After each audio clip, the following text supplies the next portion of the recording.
The Magic the Gathering hype train just keeps on rolling. Phyrexia All-Be-One was just released in the last couple of weeks, but here comes the first batch of previews for March of the Machine, courtesy of Wizards of the Coast, during Magiccon Philadelphia during their closing day yesterday. So let's take a look at some of the new cards, and I'm going to give my impressions on them on the fly as I show them on screen. First reveal was a long-awaited end of a cycle with Omnath, Locus of All. Omnath has now gained his 5th and final mana pip, the black. For a white, a blue, a black Phyrexian mana, a red, and a green, you get a 4/4 Phyrexian Elemental that says if you would lose unspent mana, that mana becomes black instead. That means if you have mana in your mana pool and you move to a different phase or end your turn, that mana instead just automatically converts to black and it just sits there. It does not empty out of your mana pool. It doesn't do anything unless Omnath goes away. And it also has, at the beginning of your pre-combat main phase, look at the top card of your library. You may reveal that card if it has 3 or more colored mana symbols in its mana cost. If you do, add 3 mana in any combination of its colors and put the card into your hand. If you don't reveal it, put it into your hand. So either way, you're going to get a card off of this at the beginning of your pre-combat main phase. Then, if the card has triple mana pips in it, and it doesn't matter if it's 1 color, 2 color, 3 color card, whatever, as long as it's more than 1 or 3, you actually get the mana off of it. So say Blue Sun Zenith, it's got triple blue in it, you'd get the card and you get the 3 mana off of it. Or one of the faction leaders from New Capenna, those kind of things are going to give you the mana off of them as well as the free card. And then that mana, if you don't spend it, is going to convert to black mana and sit there in your mana pool because of Omnath's new ability. All in all, I like this design. I think it's kind of interesting. It kind of harkens back to the original Omnath, the mono green one, where it kept green mana in your mana pool and didn't let it empty. That one made that Omnath grow, and then you could spend the mana later. This has applications of black mana where you can either play colorless spells off of it, or maybe you can dump it into big X spells or things of that nature. Next up is what they call the Unlikely Team-Up series. We're starting with the one that I like the most, Thalia and the Gitrog monster. For 1, a white, a black, and a green, you get a 4/4 human frog horror with first strike and death touch. So they've combined the first strike of Thalia with the death touch of the Gitrog monster. You may play an additional land on each of your turns. Creatures and non-basic lands your opponents control enter tapped. And whenever they attack, sacrifice a creature or land and then draw a card.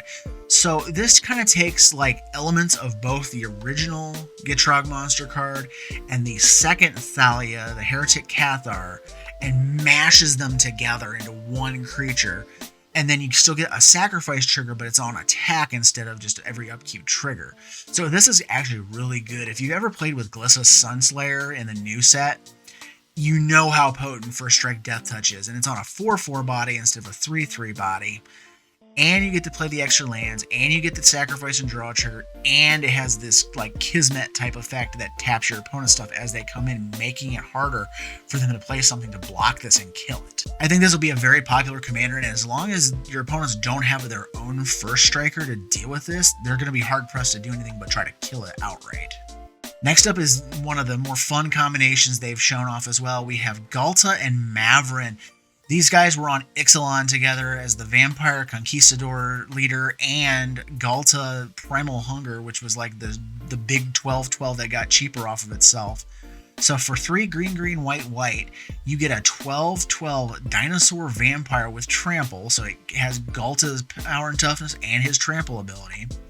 And it says, whenever you attack, choose 1. Create a tapped and attacking XX green dinosaur token with trample, where X is the greatest power among other attacking creatures. Or create X11 white vampire tokens with lifelink, where X is the number of other attacking creatures. So you get the option to either go wide and make itself go wider, or go tall and have one of your other bigger creatures create an additional tall creature. So you kind of get the best of both worlds here. I can see this going in a lot of, green-white X decks that are trying to go wide. So the creating vampires part is probably going to be the more common mode, where you're just going to try to go wide and hit your opponent by going around them and then pumping them later. And, 7 seems like a lot, but if you can, like, put this in, like, a Naya deck where you can get, like, haste or strap on Swiftfoot boots or lightning greaves or something of that nature to this thing, this is going to be dangerous for somebody to deal with, and it's going to create a bunch of board presence all on its own. The third unlikely pairing is Drana and Linvala coming from Zendikar. 1 white black gets you a 3/4 Vampire Angel with flying and vigilance that says activated abilities of creatures your opponents control can't be activated. So there's Linvala's piece. And it says Drana and Linvala have all activated opponents of all creatures your opponents control, and you can spend mana as though it were any color to activate the abilities. So this kind of takes a lot of Linvala's abilities and kind of gives you the vampiric theme of stealing your opponent's creature's abilities and mashes them together. I think this will be kind of interesting. It's not as fun sounding as the first two I talked about, but I think this is a lot of fun. Speaking of fun, there's no special abilities here, but we have Yargle and Multani. For 3 black, and a green, you get an 18/6 Frog Spirit Elemental. Full stop. That's it. This is Yargle doubled in of itself, and basically all it is 1 additional mana to get double the power, double the toughness of the original Yargle. And the art in this version of it is so fun because it's basically Multani wrapping himself around Yargle to give him an extra boost to fight off the Phyrexians. Coming out of the main set, we're looking at some cards they revealed from the commander decks that are going to be coming. There's actually going to be 5 commander decks coming. And this is one of the cards that come in there. Slimefoot and Squee for a black, a red, and a green. So Jund colors. You get a 3/3 Fungus Goblin that says whenever Slimefoot and Squee enters the battlefield or attacks, create a 1/1 Saproling token. And you can pay 1 in Jund, sacrifice a Saproling, return Slimefoot and Squee, and up to 1 other target creature from your graveyard to the battlefield. Activate only as a sorcery. So you could incorporate some like Saproling effects and get like a reanimation theme going where you can keep bringing back Slimefoot and Squee. So there's like Squee's ever non-dying ability that he has built into him, but he's bringing Slimefoot along for the ride this time and using the Saproling creation ability of Slimefoot as the engine built there. So this going to be kind of fun to do. Next up we have Katilda and Lear. These guys last showed up in the Midnight Hunt set, and there's something to be said for this combo. It's a green, white, blue 3/3 human that says whenever you cast a human, target instant or sorcery card in your graveyard gains flashback. The flashback is equal to the mana cost. So Katilda cared about humans and was a human. Lear gave you perpetual flashback. Well, what this does is turns all of your creatures into Snapcaster mages. So when you cast a creature spell, you give something flashback just like a regular Snapcaster mage would. So this has some applications, not as fun as some of the stuff we've talked about so far, but interesting. And then the last of the team pair-ups from the commander decks that they revealed is Goro, and Satoru. These guys were shown in the Kamigawa Neon Dynasty set as separate cards in red and blue-black, respectively. So we have a blue-black-red 3/4 human or a goblin human that says whenever 1 or more creatures you control enter the battlefield this turn and they deal combat damage to a player, create a 5/5 red dragon spirit token with flying, and 1 in a red creatures you control gain haste. So essentially haste creatures entering the battlefield and smacking your opponents. So you're going to want to play red hasty guys.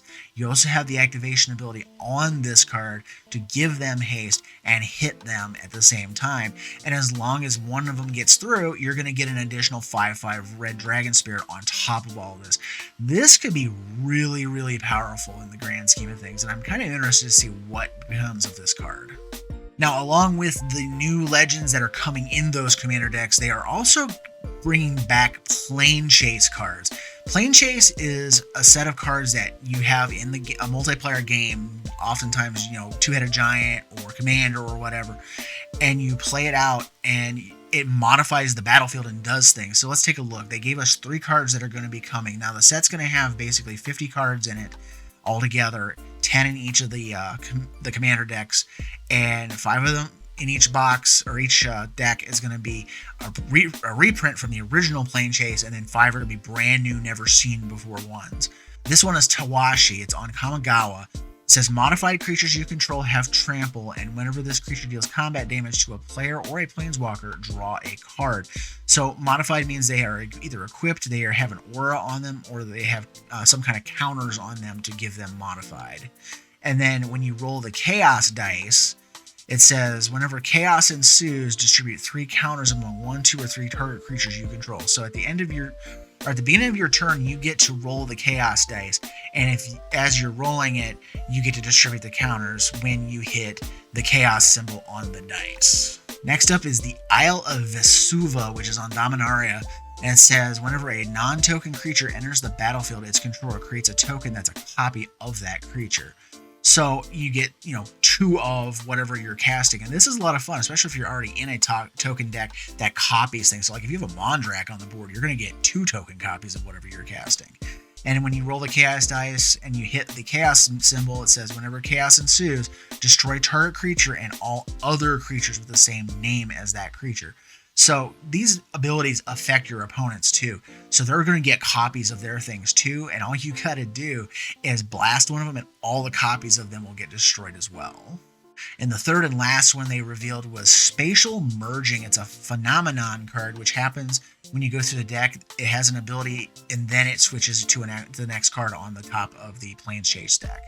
So when you encounter Spatial Merging, reveal cards from the top of your planar deck, the Plane Chase deck, until you reveal 2 plane cards. Simultaneously planeswalk to both of them. Put all other cards revealed this way on the bottom of your planar deck in any order. So like any other phenomenon cards will get put on the bottom, and then the next 2 planes that show up, you're going to have both of them active at the same time and having those affect your game. All in all, I'm happy to see Plane Chase back. I love playing Plane Chase Commander. It's a very fun variation on the format. Some people don't like it because it adds a chaos element to it, but if you've ever played Plane Chase or Chaos Magic or any of those kind of variants like that, it's a lot of fun. They've also revealed one of the new Planeswalkers that's coming, and this was highly anticipated off of the key art. Chandra Hope's Beacon. For 4 red, you get a legendary Chandra that says, with a 5 starting loyalty, that says whenever you cast an instant or sorcery spell, copy it. You can choose new targets for the copy. This ability triggers only once each turn. +2, add 2 mana in any combination of colors. +1, exile the top 5 cards of your library until the end of your next turn. You can cast an instant or sorcery from among the exiled cards, or -X.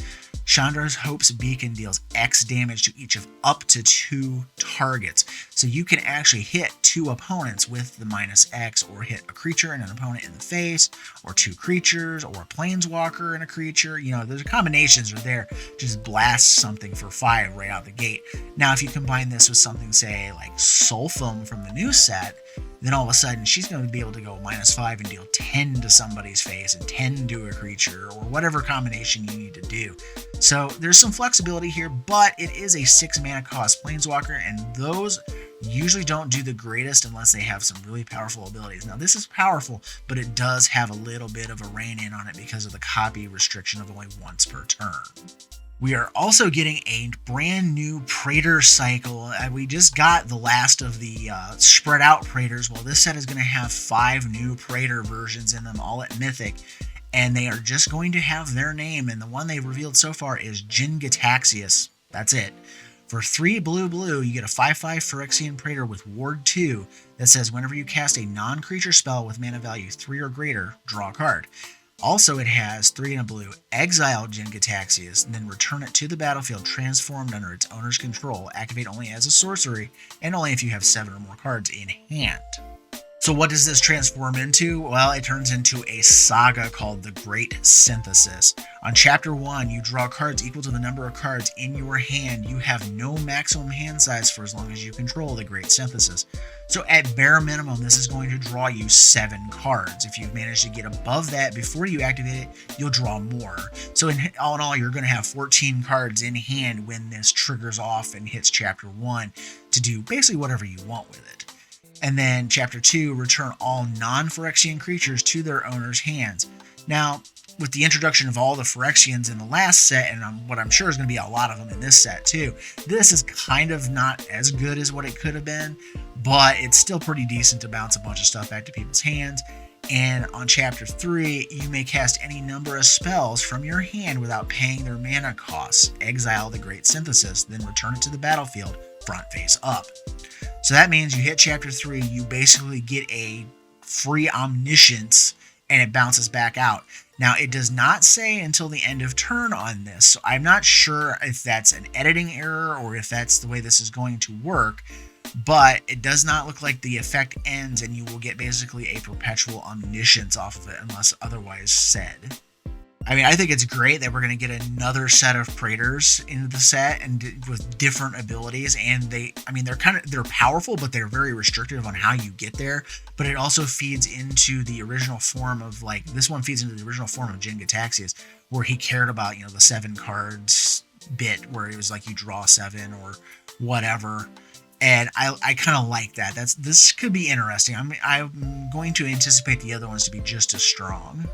They've also revealed some of the casualties of this invasion, starting with Helia, the Radiant Dawn. For 2 white, you get a 4/4 that says when it enters the battlefield, return target enchantment that isn't a god from your graveyard to your hand. It also has a transform ability on it of 3 and a Phyrexian blue to flip it to its other side. And then the other side of it is Helia, the Warped Eclipse, a 4/6 Phyrexian god. So they have actually managed to figure out how to complete a god. And they may actually be completing all of the gods of Theros and maybe some of the gods of the other planes that they've revealed too. So I'm kind of anticipating maybe some of the Kaldheim gods and maybe Hazaret from Amonkhet, or some of those gods might be coming in as Phyrexians as well.